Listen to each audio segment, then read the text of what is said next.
Hello, my bald little eagles. Today's look is a soft take on Rosie the Riveter because today we're going to be talking about the Met Gala. And this year's Met Gala theme is In America, a Lexicon of Fashion. This is an incredibly broad theme. There is so much room to explore. You could do disco, you could do Motown, you could do classic rock and roll. You also don't need to do music, but those are the first things that came to my mind. You could do cowboys, you could do sportswear, you could do old Hollywood. There is just so much leniency in this theme. And so I thought that it would be a good opportunity for celebrities who've been moaning and groaning about how they haven't been going to as many parties as they used to. I thought it'd be a good opportunity for them to stunt, to show up in an outrageous costume, because there's just so much you could do. So come the Met Gala, and I guess I'm freaking pinned as a fool because they were so underwhelming. Most of the looks were either very simple, very basic, very predictable, or they just like didn't match the theme at all. Like I don't even know what the reference was. So tell me about the inspiration for this look and who are you wearing? Get into it. I'm wearing Chanel, and that was my inspiration. My love, Chanel is French. I think the inspo, like the color, I wanted a dress that I had seen in Bram Stoker's Dracula. I'm very into like gothic things and vampires and such. Dracula? Count Dracula. Is he not European? Is he not from Transylvania? Like I'm so confused. So I thought this could be just like a little informal video where I talk about some of the looks on the red carpet. I'm not a complete negative Nancy. There were some looks that I pulled out that I actually really did like and that I feel like set the blueprint and everyone else should have just fallen in line. And then some looks that I really, didn't care for, and some looks that were kind of in between. I just wanted to pick a couple because there's so many looks and I found it exhausting. And I'm sorry if your favorite was not part of this roundup. You can tell me about it in the comments. I do want to preface, by the way, that I'm mostly judging these looks based on how well they follow the theme, because that is the entire fucking point of the Met Gala. I'm also like not judging them as individuals. I'm sure a lot of them have a very good style outside of the red carpet. I'm just basing all my opinions on this one singular event. Let's start off strong. Let's start off with the look I really liked. I really loved Emily Blunt's look. She's wearing a custom Miu Miu sheer dress that is fully star-spangled with a white cape and a gorgeous star-adorned headpiece. I want that headpiece so freaking bad. But this was a great look. It clearly referenced Hedy Lamarr in the 1941 film Ziegfeld Girls, and all the elements are there. The sheerness, the white, the star headpiece. It's a totally different dress than what Hedy wore, but all the elements make it such a clear reference. Emily did a fantastic job. Also, I love the addition of the pearls because pearls are really on trend these days, and I just think it added a nice touch of modernity. On the other hand, and I know this is gonna sound super contentious, but there was another star that allegedly did an old Hollywood theme, and I feel like you probably all know who it is. Billie Eilish. Billie Eilish looked very old Hollywood. She looked very Marilyn Monroe. I think that was like the #1 thing that people said about her, even though she actually said that her look was inspired by Holiday Barbie. I don't know if her stylist was going for a combo or what's going on, but I did not like this look, and I know that I'm gonna get dragged for it in the comments because I think a lot of people did quite like this look, but I just thought it was very basic. Even if it wasn't supposed to be a Marilyn look, it ended up being a Marilyn look just because everyone assumed she was Marilyn, and it wasn't giving. It's a nice dress. She looks gorgeous, but I'm just not blown away by a big ball gown with a long train. Like, I feel like after Lady Gaga did it for camp, if you're gonna do it, you're gonna have to do better than what Lady Gaga did, and I don't think that's possible. I think her hairstylist could have gone for a way more vintagey updo, or I don't know, just anything, because her hair just felt a little bit untidy. It was a little messy.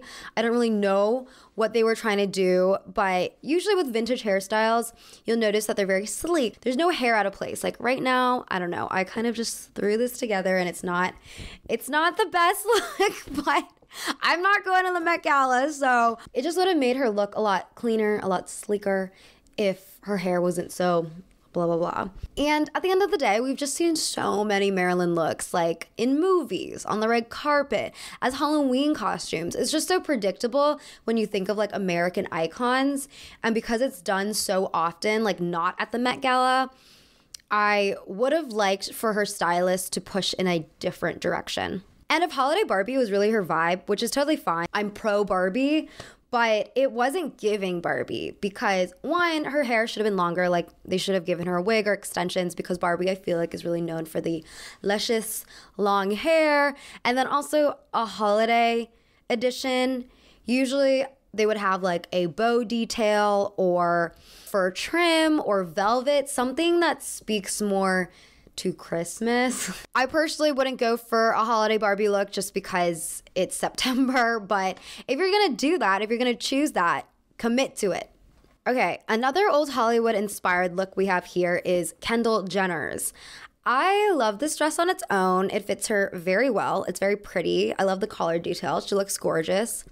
But is it American? So when I first saw pictures of this dress, I thought she was doing the same thing as Emily Blunt. Like, I thought it was like a Hedy Lamarr, Ziegfeld Girl reference. And I was like, yeah, I see the vision. Kendall, you surprised me, but good for you. I'm proud of you. But then I saw this red carpet interview. So tell me about the dress.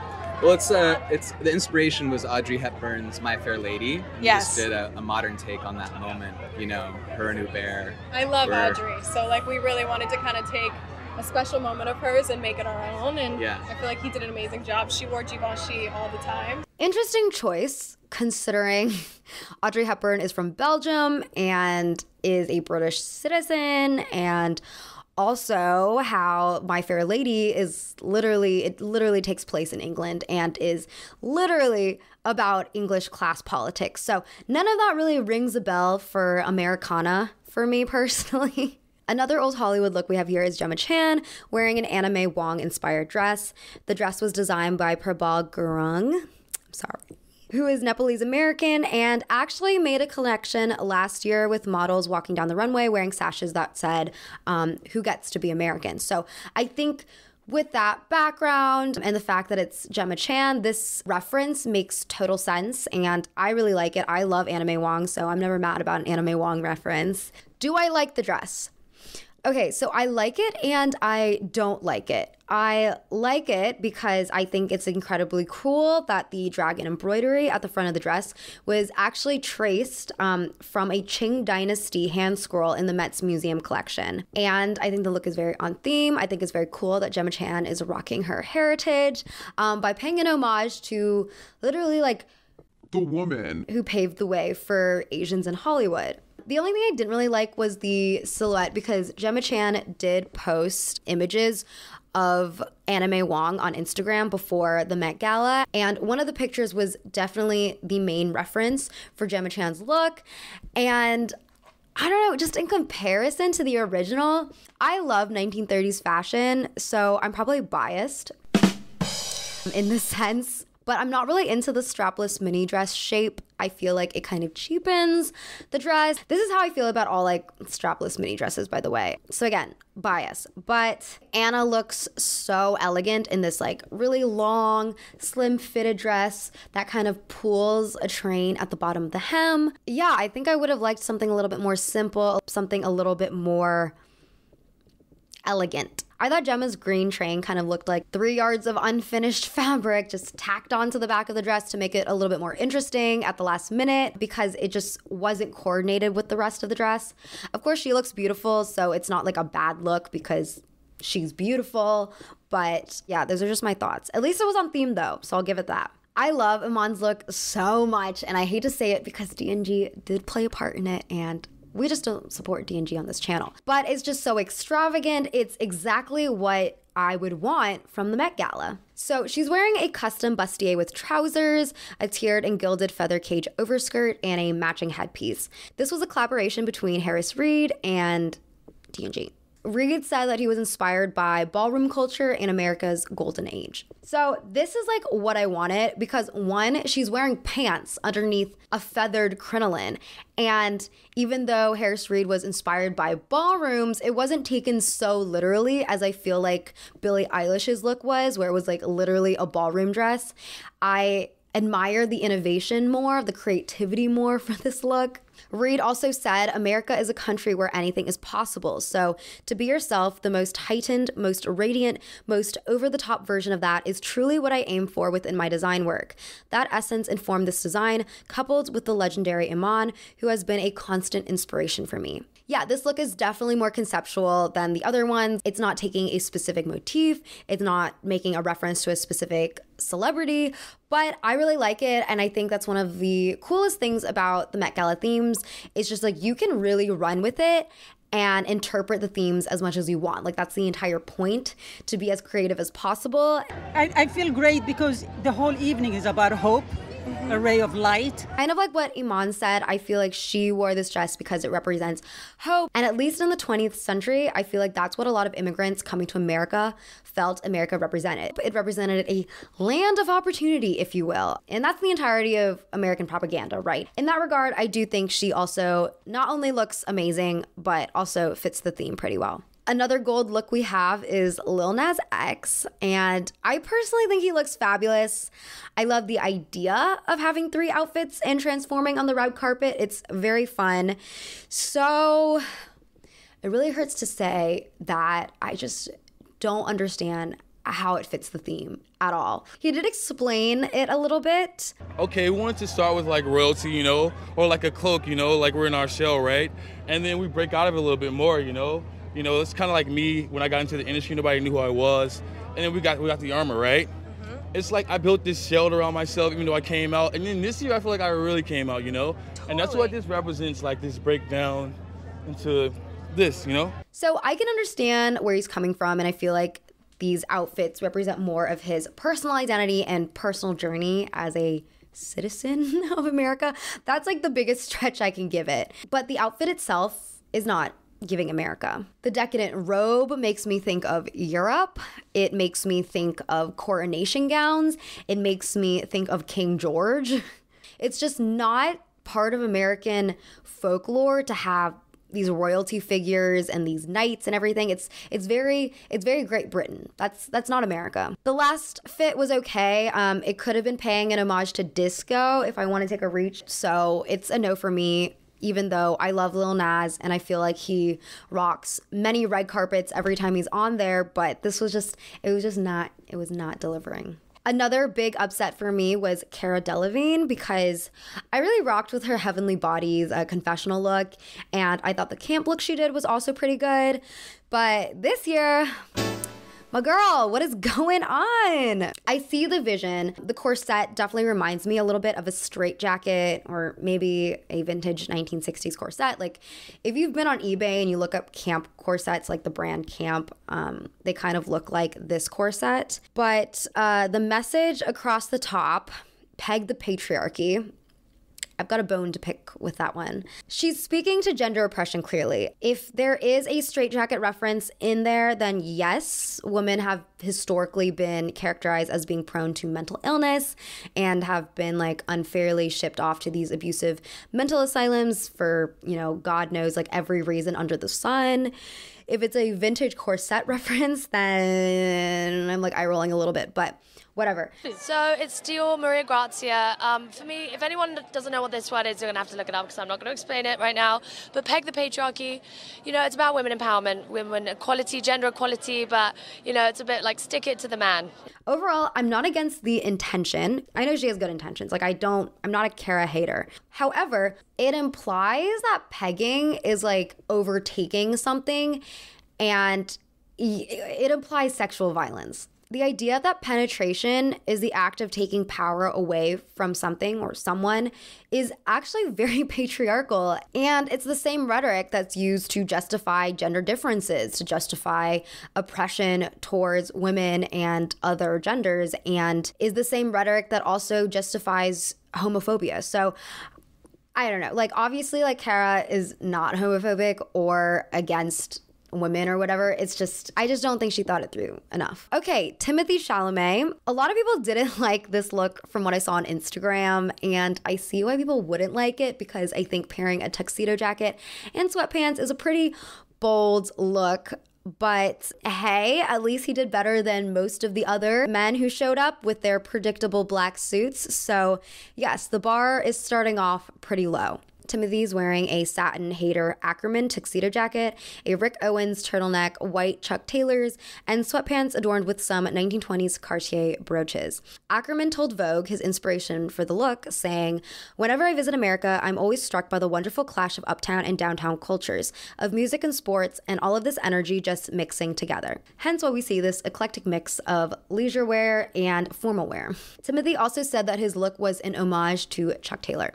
I don't know if Timothy just decided that because he's wearing Chuck Taylors or if that was the vision from the get-go. If it was the vision, you know, I still like it. The all-white look gives a Gatsby early American sportswear flair, which is a nice touch because Chuck Taylor was a basketball player that kind of rose to prominence in the 1920s. I just personally don't love the clashing between the sweatpants and the tuxedo jacket. I think a nice white tailored pant could have looked a lot more cleaner while still giving the same vibe. I also would have liked a little bit more balance of color. The black collar is pretty jarring because nothing in the outfit has any black in it. But, you know, I give props for following the theme once again. Okay, let's talk about Rihanna. I actually was pretty underwhelmed by Rihanna's outfit, and I didn't really want to talk about it because I didn't have that many thoughts on it. I was just kind of underwhelmed. But I know because she's like the reigning queen of Met Gala looks, people would want to know about it. She's wearing a Balenciaga overcoat and a beanie.